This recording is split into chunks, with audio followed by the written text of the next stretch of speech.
Everyone, welcome back to our channel Gyan Lab once again. तो बहुत सारे बच्चों ने मुझे रिक्वेस्ट किया कि सर ऑटो फ्रीज बेटरमेंट के लिए वीडियो बना दो।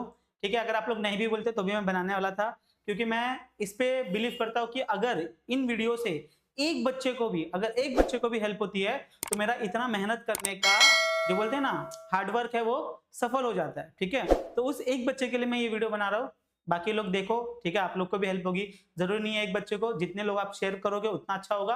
आपको भी थोड़ा सा दुआ मिलेगा, आपके दोस्त लोग आपको दुआ देंगे या फिर गाली देंगे, या फिर देख लेना क्या होगा। तो ये वीडियो को एंड तक देखना ध्यान से। हम लोग डिस्कस करने वाले 3 ऑप्शंस जो आप लोग को कैपराउंड में दिखेगा। एक होगा आपका ऑटो फ्रीज, एक होगा आपका बेटरमेंट और एक होगा आपका फ्रीज, सेल्फ फ्रीज जिसको हम लोग बोलते हैं। ध्यान से सुनना। तो एक एक करके चालू करते हैं। तो पहला ऑप्शन जो आपको दिखेगा वो दिखेगा ऑटो फ्रीज का। किसका दिखेगा? Auto freeze. अब सर ये होता क्या है ऑटो फ्रीज? ऑटोमेटिकली फ्रीज मतलब मान लो आप लोगों ने कॉलेज की लिस्ट बनाई, कॉलेज की लिस्ट अपलोड की, पहला कॉलेज, दूसरा कॉलेज, तीसरा कॉलेज, चौथा कॉलेज, पांचवा कॉलेज। पहले कॉलेज में आईसीटी, दूसरे कॉलेज में बॉम्बे कॉलेज ऑफ फार्मेसी, तीसरे कॉलेज में और कोई मान लो एक्सेट्रा एक्सेट्रा। ठीक है, एक्सेट्रा एक्सेट्रा एक्सेट्रा। अब ये 5 कॉलेज आपने भरे। अब मान लो आपके परसेंटाइल बहुत अच्छे थे, आपको लग गया पहला कॉलेज ही, मतलब आईसीटी लग गया। फिर सर आईसीटी जैसे ही लगा तो एज पर कैपराउंड 1 रूल आपको क्या हो जाएगा? ये ऑटोमेटिकली फ्रीज हो जाएगा। क्या हो जाएगा? ये ऑटोमेटिकली फ्रीज। मतलब आप लोग को अब यही कॉलेज में एडमिशन लेना हो, चाहे आपको चाहिए चाहे ना चाहिए। अब ऐसा कोई बच्चा नहीं होगा जिसको आईसीटी नहीं चाहिए होगा, लेकिन फिर भी मैं आपको बता रहा हूँ कि आपको यही कॉलेज लेना पड़ेगा। इसको हम लोग बोलते हैं ऑटोमेटिकली फ्रीज हो जाना। ठीक है, इसमें आपका पहला कॉलेज जो भी मिलेगा आपको वही कॉलेज लेना पड़ेगा। इसके आगे के कैपराउंड में आप पार्टिसिपेट नहीं कर सकते। अब आपके हाथ में एक कॉलेज आ गया है। मान लो किसी बच्चे को तीसरा कॉलेज, चौथा कॉलेज, पांचवा कॉलेज लगा है, तीसरा चौथा पांचवा कॉलेज लगा है। अब उनके पास होता है 2 ऑप्शंस। उनके पास क्या होते हैं? 2 ऑप्शंस। पहला ऑप्शन होता है कि वो फ्रीज कर ले। क्या कर ले? फ्रीज कर ले। फ्रीज मतलब सर, फ्रीज मतलब समझ लो, फ्रीज मतलब कि सर मुझे तीसरा कॉलेज ही चाहिए था और मुझे मिल गया। यस, अगर मुझे मिल गया तो मैं क्या करूंगा? इसको फ्रीज करूंगा और वहां पे जाके एडमिशन ले लूंगा। तो इसको हम लोग बोलते हैं फ्रीज करना। बोलो बात क्लियर है? पहला क्या था? Auto freeze. ऑटो फ्रीज मतलब क्या कि आपको जो कॉलेज चाहिए, जो कॉलेज आपने पहले नंबर पे रखा था वो आपको मिल गया, तो आपको वो लेना ही पड़ेगा, चाहे आपको चाहिए चाहे नहीं चाहिए। इसलिए कॉलेज के नाम डालना बहुत इंपॉर्टेंट है, प्रेफरेंस देना बहुत इंपॉर्टेंट है अच्छे से। सेकंड में आ गया फ्रीज। फ्रीज में जो मुझे कॉलेज चाहिए, मन का कॉलेज, वो मुझे मिल गया। अब थर्ड ऑप्शन आता है बेटरमेंट। क्या आता है? बेटरमेंट। अब ये बेटरमेंट क्या होता है सर? आपको पता है ना, बेटरमेंट मतलब इससे और अच्छा, इससे और अच्छा, बेटर। बेटर बेटर मतलब क्या सर? सर मुझे तीसरा कॉलेज तो मिल गया है, लेकिन सर मुझे पहला नंबर का कॉलेज चाहिए। मुझे पहले नंबर का कॉलेज चाहिए, तो मैं क्या ऑप्शन सिलेक्ट करूंगा? बेटरमेंट सिलेक्ट करूंगा। और it is obvious, it is very obvious कि अगर आपको तीसरे नंबर का कॉलेज लगा है और आपने पहले लिस्ट में 5 कॉलेजेस डाले थे, तो अब आप कितने कॉलेज, आप कौन कौन सा कॉलेज डालोगे? ऑब्वियसली अब आप कौन सा कॉलेज डालोगे? यही 2 कॉलेजेस डालोगे। है बोलो? हाँ। तो आप लोग क्या करोगे? बेटरमेंट, मान लो आप बहुत सारे बच्चों को 30वां कॉलेज लगा, 30th कॉलेज। अब इसका बेटरमेंट में आप लोग क्या करोगे? आपने टोटल 60 कॉलेज भरे थे। कितने भरे थे? 60 कॉलेज भरे थे। उसमें से आपको 30वें नंबर का कॉलेज लग गया, तो बाकी 31 से लेके 60वें नंबर के कॉलेज आपको डालना है क्या? नहीं डालना। आप लोग क्या करोगे? 30 और 30 के ऊपर वाले सारे कॉलेजेस फिर से डालोगे, क्योंकि मैं ये अज्यूम करके चल रहा हूं कि आपने जो प्रेफरेंस भरा है कि पहला कॉलेज मिला तो बहुत अच्छा, दूसरा मिला तो भी ठीक, तीसरा मिला चलो ठीक है सर, चौथा मिला अरे ये ठीक है ले लेते हैं। तो आप लोगों ने जो प्रेफरेंस दिया है, इसका मतलब कि अगर आपको कोई भी कॉलेज लगता तो आप उसमें एडमिशन ले लेते। ठीक है, तो वही प्रेफरेंस के हिसाब से अगर आपको 30वां कॉलेज लगा तो उसके नीचे के कॉलेज डालने का भी कुछ यूज है क्या? नहीं है। तो आप लोग क्या करोगे? कैपराउंड 2 में आप लोग सिर्फ ऊपर के कॉलेजेस ही डालोगे। ये एक ट्रिक होती है या फिर एक टिप है आप लोगों के लिए कि आपको सिर्फ बेस्ट कॉलेजेस ऊपर डालने हैं। आपको अभी आपके हाथ में एक कॉलेज है, अब मेरे हाथ में मेरा 30वां कॉलेज है, मतलब मैं अभी कॉलेज लेस नहीं हूं, I am not college less. लेकिन अब मुझे बेटरमेंट के लिए जाना, तो मैं क्या करूंगा? ये 30वें कॉलेज से जितने भी अच्छे कॉलेजेस हैं, इसको छोड़ के जितने भी अच्छे कॉलेजेस है वो सारे कॉलेजेस मैं डालूंगा और बेटरमेंट के लिए जाऊंगा। और एक होता है कुछ नहीं करना, डू नथिंग। ठीक है, नथिंग।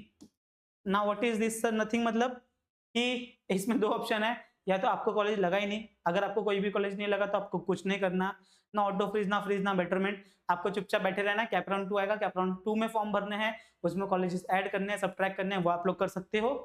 प्लस अगर आपको कोई कॉलेज लग गया, आपको बेटरमेंट भी नहीं करना, आपको बेटरमेंट भी नहीं करना, तो आप लोग क्या करोगे, कुछ नहीं करोगे और कैप्टन 2 में आप जाके फिर से नया कॉलेज का लिस्ट भर सकते हो। समझ में आ गई बात? पक्का।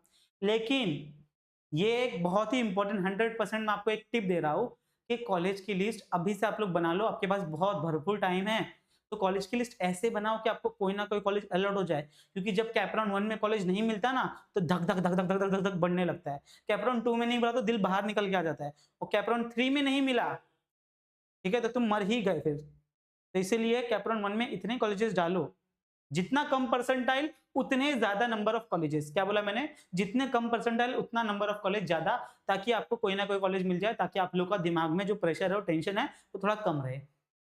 फिर उसके बाद में हम लोग बेटरमेंट के लिए जाते रहेंगे जाते रहेंगे जाते रहेंगे। बेटरमेंट पहले राउंड में कोई ना कोई लग गया, तो अपन पहले कॉलेज का बेटरमेंट लेकर चौथे राउंड तक जा सकते हैं। तो आपको मान लो पहले नंबर पे आपको लग गया था बॉम्बे कॉलेज ऑफ फार्मेसी, पहले लिस्ट में क्या लग गया था आपको? Bombay college of pharmacy. लेकिन आपको क्या चाहिए? आपको आईसीटी चाहिए, तो आप बेटरमेंट बेटरमेंट बेटरमेंट करते जाओगे। क्या करते जाओगे? Betterment betterment betterment. लेकिन आप लोग ये 136 का रूल भी मत भूलना, 136 वाला रूल। सर क्या है कि भाई जब सेकंड राउंड भरोगे तो 3 कॉलेजेस भरना पड़ेगा, और 3 में से कोई भी लगा तो आपको लेना पड़ेगा। थर्ड कैप राउंड का रूल क्या है? 6 वाला रूल है, मतलब टॉप के 6 कॉलेजेस आपको भरने हैं, और उसी में से अगर लग गया तो आपको वो कॉलेज ही लेना पड़ेगा। एक बार में एक ही कॉलेज आपके हाथ में होगा, ठीक है? तो अगर आपके हाथ में पहले राउंड में कॉलेज है, और अगर दूसरे राउंड में लगा तो पहले राउंड वाला गायब। फिर आप लोग ने तीसरे राउंड में गए तो तीसरे राउंड में अगर कुछ लगा तो दूसरा राउंड का गायब। अगर आपको पहले राउंड में लगा हुआ है, दूसरे में कुछ नहीं लगा, तीसरे में कुछ नहीं लगा, चौथे में कुछ नहीं लगा, तो पहले राउंड का कॉलेज भी आपके पास रहेगा, ठीक है? लेकिन मैं ये सजेस्ट नहीं करता हूँ। कॉलेज की लिस्ट ऐसे डालो, अपने परसेंटाइल के हिसाब से ऐसे रखो कि कैपराउंड 1 का कॉलेज कैपराउंड 2 या फिर मैक्सिमम कैपराउंड 3 तक लेके जाओ, ठीक है? ये हम लोग यहाँ पर जो ये कसिनो नहीं है हमारा कि हम लोग यहाँ पे क्या करते रहे, ठीक है, ये गेम खेलते रहे। लेकिन फिर भी अगर जिनके पास हिम्मत है, क्योंकि 99% बच्चे मैं बोल भी दूंगा कि कैपराउंड 4 तक जाओ तो भी वो नहीं जाते, वो मैक्सिमम कैपराउंड 2 कैपराउंड 3 तक ही जाते हैं, कैपराउंड 4 तक नहीं जाते हैं, ठीक है? जो बच्चे जा सकते हैं कैपराउंड 4 तक बिंदास जाओ, कोई प्रॉब्लम नहीं है। वो तुम बहुत अच्छा कर रहे हो, तुमको अच्छे से अच्छा कॉलेज मिल सकता है। और जो बच्चों को थोड़ा सा टेंशन है, वैसे ही आप लोग वैसे टेंशन में रहोगे, क्योंकि आपका डेट एक्सटेंड होते रहेगा, और फिर ऐसा प्रेशर बिल्डअप होएगा ना कि आपको कोई ना कोई कॉलेज लेना ही पड़ेगा, या फिर आप लोग बोलोगे सर मुझे यही कॉलेज दे दो दे दो दे दो, ठीक है? तो आई होप सो आपको ये auto freeze betterment do nothing वाला कॉन्सेप्ट समझ में आ गया होगा। डू नथिंग में कुछ नहीं है यार, कुछ मत करो, हो गया, ठीक है? तो ये कोई ऑप्शन नहीं है आपको, ये 3 ऑप्शन आपको दिखेंगे भी नहीं, ये तो आपको ऑटोमेटिकली हो जाएगा। ये दोनों ऑप्शन है आपके पास, आप लोग या तो फ्रीज कर सकते हो, फ्रीज को सेल्फ फ्रीज भी बोला जाता है, या फिर आप लोग बेटरमेंट के लिए जा सकते हो। आई होप आपका डाउट क्लियर हो गया हो। अगर फिर भी आपको कुछ डाउट हो तो आप लोग कमेंट करके पूछ लेना, मैं एक नया वीडियो आपके लिए बना दूंगा। बाकी मिलते हैं next time, bye everyone, take care. उससे पहले मैं आपको ये बता दूं कि अंजलि मैम ने 2026 के लिए एमसीक्यू सीरीज चालू की है, ठीक है? वो शॉर्ट्स के फॉर्म में की है, क्योंकि मुझे पता है कि 99% बच्चे शॉर्ट्स देखते हैं। तो शॉर्ट्स में आप कम से कम पढ़ाई करना चालू कर दो, और मैं सारे टीचर से रिक्वेस्ट करूंगा कि शॉर्ट्स में आप लोग अभी क्वेश्चन सॉल्व करवाना चालू करो, क्योंकि हमारे बच्चे नहीं तो ऐसे खराब हो जाएंगे। तो वही आप लोग जाके हमारे शॉर्ट्स वीडियो देख सकते हो। बायोलॉजी के लिए थोड़ा सा सपोर्ट करो मैम को, थोड़ा सा शेयर करो, कमेंट करो जो भी करेक्ट आंसर है, और अपने जूनियर्स के साथ बताओ, चैनल की ज्ञान लैब है जहाँ पे आपका बायोलॉजी का पढ़ाई पूरा हो जाएगा। तो आई होप सो आपको इस वीडियो से हेल्प मिली होगी। हेल्प मिली होगी तो वीडियो को लाइक कर देना, शेयर कर देना, सब्सक्राइब कर देना, चैनल पे नहीं हो तो। मिलते हैं next time, bye everyone, take care, bye bye.